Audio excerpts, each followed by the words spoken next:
Hapo jana katika kanisa la JCM, Jesus Compassion Ministry, kanisa linalomilikiwa na mtangazaji wa Media Max kutokea katika runinga ya Kameme TV pamoja na Kameme FM, Rev Muthee Kiengei ama ukipenda Pastor Ben, jambo lilifanyika ambalo liliwaacha wengi wakiongea kwenye mitandao ya kijamii. Moja kati ya makasisi waliowahi kutawazwa na kuweza kumwagiwa mafuta ya kuendelea kueneza injili kutokea katika kanisa la Priesthood linalomilikiwa na Bishop JJ Gitahi, alipata kuweka wazi ya kwamba amejiondoa katika kanisa la Priesthood na kwa sasa alikuwa akijiunga na kanisa la JCM, ambapo alimuomba Pastor Ben kuweza kumpa kanisa katika ushirika wake, ambapo atahudumu chini ya Pastor Ben, jina lake likiwa ni Rev Murithi.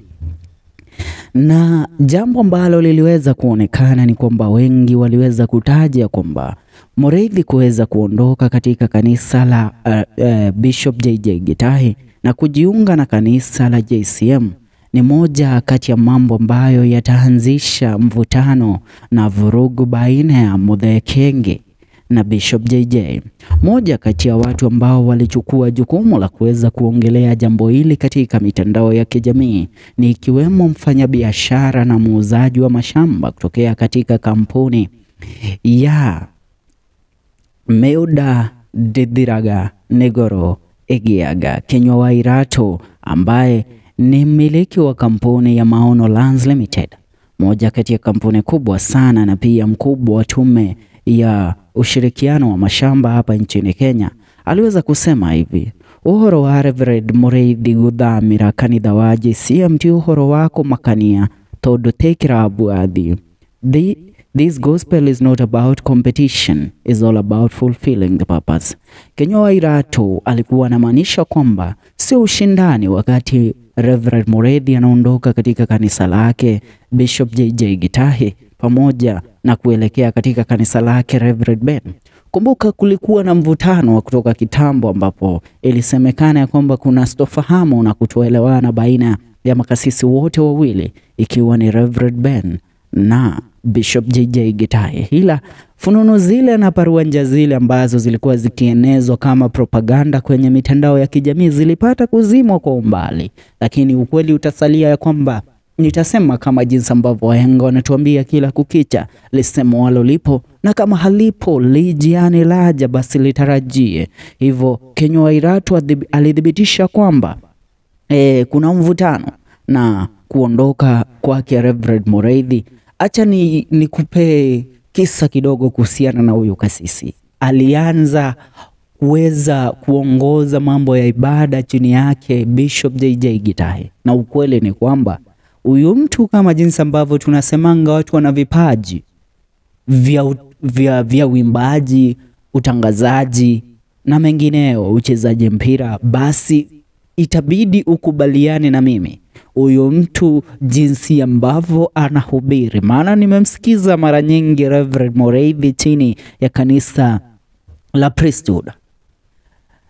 Amna cha kupinga, huyu mtu ni mtu ambaye ana upako wa Mwenyezi Mungu katika kueneza injili na pia kuvutia wengi katika kuweza kumpenda Mungu na jinsi ya mafunzo yake. Yani ni mtu ambaye ana uelevu wa injili.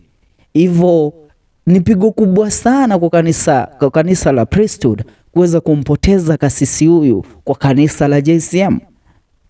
Ila kanisa la JCM litakuwa limepokea a very big addition. Acha niseme na mtaniruhusu kidogo, kwa wale ambao ni wafuasi wa kanisa la JCM mtanisamehe, lakini mtaniruhusu niseme chini yake Rev Ben katika uongozi, katika uenezaji injili chini ya kanisa la Rev Ben, basi akiingia Murithi pale litakuwa ni addition, a very big addition katika kanisa lile. Maana huyo mtu baada ya Rev Ben, basi huyu ndiye atakuwa chini yake Rev Ben. Maana Murithi mahubiri yake, acha nikwambie, upende usipende, utake kuokoka ustake, utakapomsikiza Murithi kwa dakika 30 tu utakubali ya kwamba huyu mtu upako wa Mwenyezi Mungu upo ndani yake. Hata utakaposikiza tu hapo jana wakati alipata kuongea baada ya kugura kanisa la Priesthood na kuenda katika kanisa la JCM, that testimony only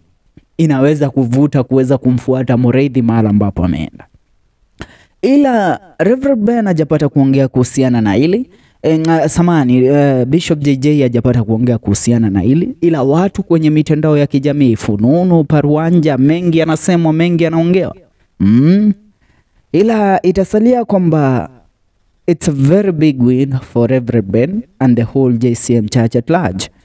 Ni mambo ambayo yanaendelea